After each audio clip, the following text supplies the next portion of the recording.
Vítejte na procházce domečku. Dnes se společně půjdeme kouknout na kroužek Rebelky. Tak pojďte!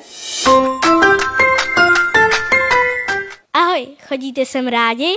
Ano. Ano. A co vás na kroužku baví? Hry. Že to různě přespáváme.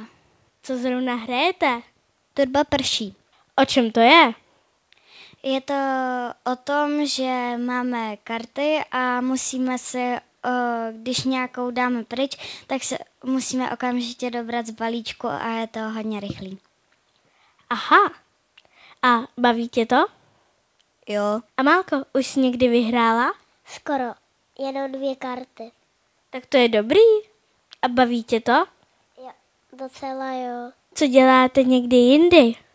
Přespáváme, tancujeme, lakujeme si nehty a děláme si vlasy. A baví tě to? Jo. Co máte nachystané na příští kroužek? Budeme dělat vlasy a budeme si lakovat nehty a budeme mít vánoční večeři. Takže to bude vánoční večírek? Ano. A těšíš se? Ano. Holky, jak se jmenujete?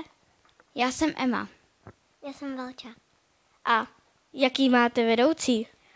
Lucku, druhou Lucku, Káťu, Áďu a Míšu. Tak to jich máte hodně. A co vás tady nejvíc na tomhle kroužku baví? Mě tu baví se hrát.